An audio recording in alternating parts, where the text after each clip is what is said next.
to my dark side.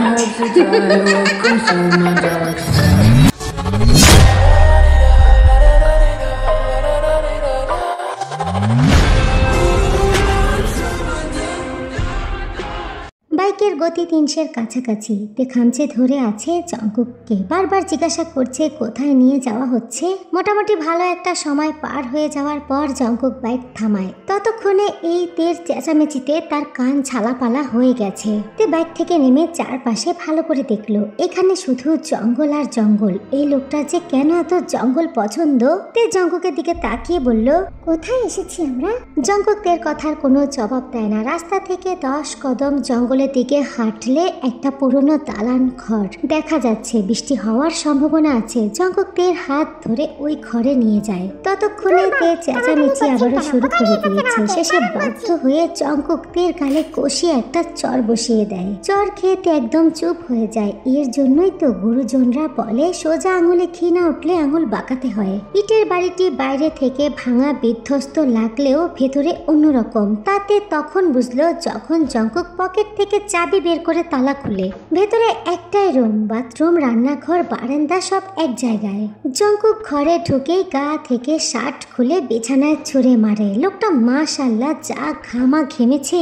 এই যে six প্যাকটা আছে না, ওটা বেয়েই তো টুপটুপ করে জল গড়িয়ে পড়ছে। সেই বিন্দুগুলো আবার মুক্তোর মতো চকচক করছে। জঙ্কুক তের দিকে তাকাতেই তে চোখ সরিয়ে ফেললো।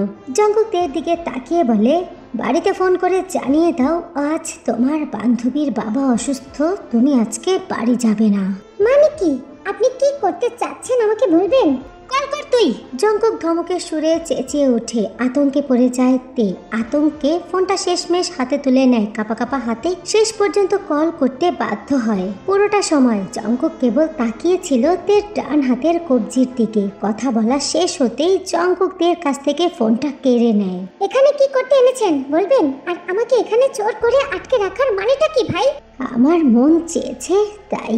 কথাটি বলে জঙ্কুক রান্নাঘরে যায়। সেখান থেকে একটা চাকু নিয়ে এগিয়ে আসে তের দিকে। তের মাথায় তখনও কিচ্ছু ঢুকছে না। জঙ্কুক এসে বসে তের পাশে। চাকুর দিকে তাকিয়ে জিজ্ঞাসা করে, ইউনু তোমার বড় ভাই তাই না? তাহলে নাম ধরে ডাকলে কেন? মন চেয়েছে তাই। এখন যদি আমি তোমার জিভটা কেটে ফেলি না, মানে আমারও তো মনের একটা চাওয়া পাওয়া আছে। জঙ্কুক ভাই আপনি একটা সাইকো জানেন, কারণ কোনো সাধারণ মানুষের পক্ষে এমনটা করা সম্ভব না। আমি সাইকো? আচ্ছা, যেহেতু সাইকো বলেই দিয়েছ তাহলে তো সাইকোনেস দেখালে কোনো সমস্যা নেই। আমি বাড়ি যাব। বাড়িটা তো আমারই, আমি যখন নিয়ে যাব তখনই যাওয়া হবে। কথাটি বলে জঙ্কুক তের ডান হাতের কবজি টেনে এনে নিজের বুকের পাশে চেপে ধরে। তে হাতটা সরিয়ে নিতে চায়। জঙ্কুক জোরপূর্বক চেপে ধরে রাখে। তের চোখ যায় জঙ্কুকের ডান পাশের ট্যাটুর উপর। জঙ্কুক সেই হার্ট আকৃতির ট্যাটুটির উপর তের হাতটা রেখে বলে, হৃদয়ে এত আঘাত দিচ্ছ কেন? আপনি ছাড়বেন আমাকে? তে হাতটি ছাড়িয়ে নিয়ে চেঁচিয়ে ওঠে। পুনরায় বলে, আপনি নোংরা বুঝলেন, একেবারে কালো রঙের মতো। আপনার হাতে হাত রাখলে মানুষ অন্ধকারে ডুবে যাবে। তে উঠে যেতে চাইলে জঙ্কুক জোরে একটা ধমক দেয়। পুনরায় আবারও তেকে তার পাশে বসিয়ে দেয়। তারপর তের ডান হাতের কবজিটা শক্ত করে ধরে বলে, যা আমার তা অন্য কারো হলে আমি সবার আগে সেই জিনিসটা নষ্ট করে দিই। আমার জিনিসে অন্য কারো স্পর্শ তো দূরের কথা, দৃষ্টিটুকু আমার সহ্য হয় না। কথাটি বলতে দেরি, কিন্তু তের ডান হাতের তালুতে চাকুর আঘাত করতে দেরি করে না জঙ্কুক। ব্যথায় যে জোরে চিৎকার করবে তার উপায়টুকু নেই। মুখের ওপর চেপে ধরে অনবরত থমকে যাচ্ছে জঙ্কুক তাকে। তের হাতের কবজি থেকে টুপটুপ করে রক্ত পড়ছে। অত্যন্ত ব্যথায় চোখ দিয়ে পানি গড়িয়ে পড়ছে।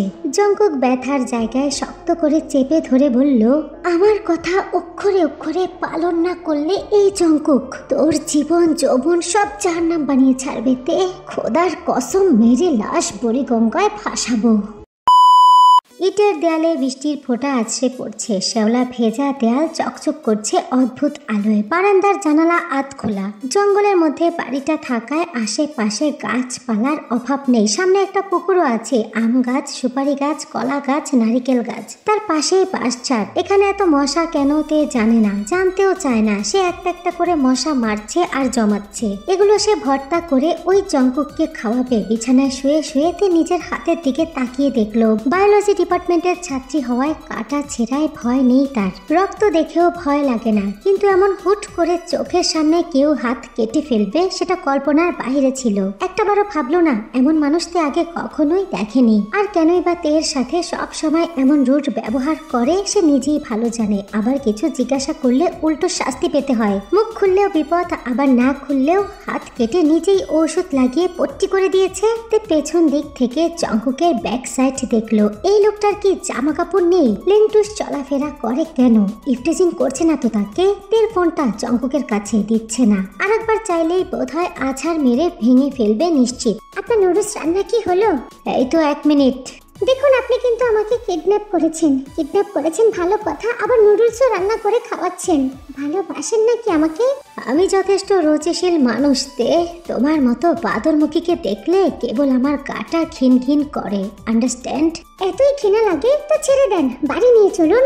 জঙ্কুক সরু চোখে পেছনে ঘুরে দাঁড়াতেই তে আবারও গুটিসুটি মেরে চুপ হয়ে যায়। তার ভীষণ কান্না পাচ্ছে। সে দুর্বল নয়, তবে এই পুরুষের সামনে এসে দাঁড়ালে ইদানিং ভয় হয়। আবার ভীষণ রাগ। মাঝে মাঝে মন চায় একে খুন করে রাস্তা ক্লিয়ার করতে। আবার মাঝে মাঝে মনে হয় কোন দিন না জানি সে নিজেই তার হাতে খুন হয়ে যায়। লিমিন হো নেওয়াজের সাথে ভালোভাবে কথা বলতে হবে। তার নাতি যে একটা উন্মাদ সে কি জানে? পাবনা মানসিক হাসপাতালে একটা সিট প্রি বুকিং করতে হবে। দেশে যেই পরিমাণ পাগলের সংখ্যা বাড়ছে, এখন সিট খালি পাওয়া মুশকিল। জঙ্কুক গরম গরম নুডলস বাটিতে ঠেলে এনে তেকে দিয়ে বলে, এটা খেয়ে পেট ভরো, এখন আপাতত খাওয়ার মতো এখানে কিচ্ছু নেই। আমার এখন বাইরে গিয়ে কিছু কিনে আনতে ইচ্ছা করছে না। সমস্যা নেই, নুডলস আমার খুব পছন্দের, এখানে আসার পর একবারও খাওয়া হয়নি। আচ্ছা খাও।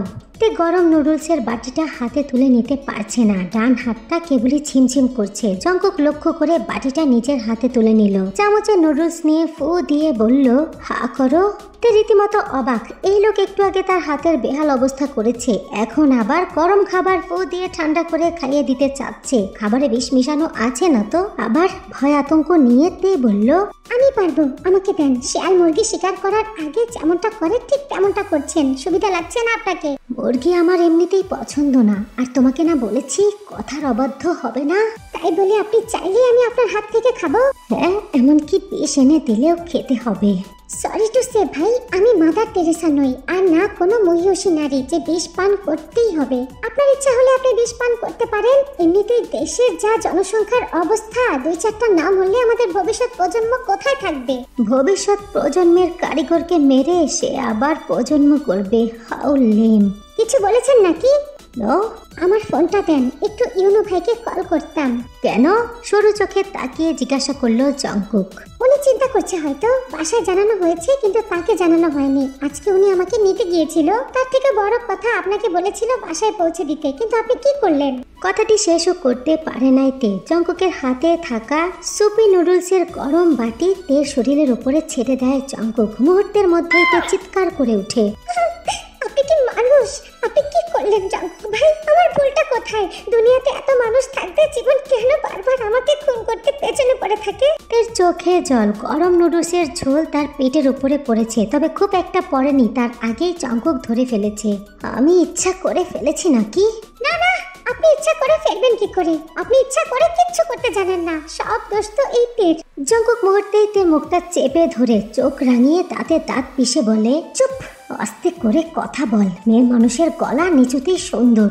বললাম না আমি ইচ্ছা করে করিনি। আর একটা বার আমার সাথে চেঁচিয়ে কথা বললে গলার রক্তটা বের করে আনবো। তে চোখের জল গিলে নিজের জামার দিকে তাকায়। এই জামাটা আর পরার অবস্থাতে নেই। জঙ্কুক তাকে টেনে উঠিয়ে কিচেনে নিয়ে যায় জামার উপরে লেগে থাকা ঝোলটুকু পরিষ্কার করার জন্য। তা করতে গিয়ে জামাটা আরো ভিজে একাকার। জঙ্কুক তার কাপড় চোপড়ের ভেতর থেকে খুঁজে খুঁজে একটা সাদা শার্ট বের করে তের দিকে এগিয়ে দিয়ে বলল, এ বাসায় আমার এত জামা কাপড় রাখা নেই, তুমি এই শার্টটা পরো, প্যান্ট লাগবে না। কি?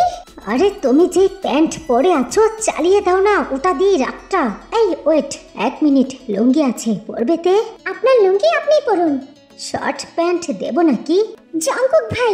আচ্ছা তুমি তাহলে প্যান্ট ছাড়াই থাকো, যদিও তোমাকে ওই অবস্থাতে হলিউডের নায়িকা লাগবে না, তুমি তের বাচ্চাই থাকবা। তে জঙ্কুকের ছাড়ি খেয়ে ওয়াশরুম থেকে শার্ট পরে এসে টানাটানি করছে। যদিও বাসায় সে স্কার্ট, শার্ট, টি শার্ট এইসবই পরে, তবে প্রথমবারের মতো কোনো পুরুষ মানুষের শার্ট পরেছে। একটা অদ্ভুত রকমের আকর্ষণ করার মতো গন্ধ লেগে আছে শার্টে।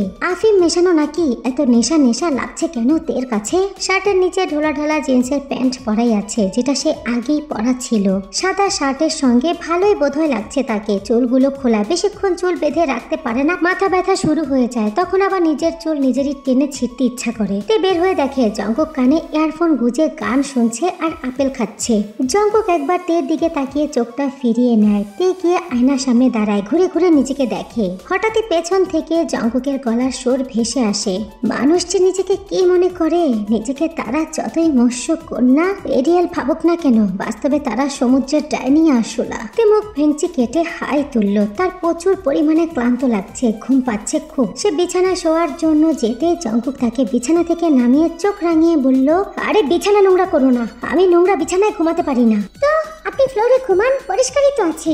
এটা আমার বাড়ি, আমার সবকিছু, তাই আমার বিছানায় শোয়ার অধিকার একমাত্র আমার। আর আমার বিছানায় না ঘুমালে ঘুমই আসে না। আর তোমার সঙ্গে কি করে শোবো? তুমি কি আমার বউ নাকি?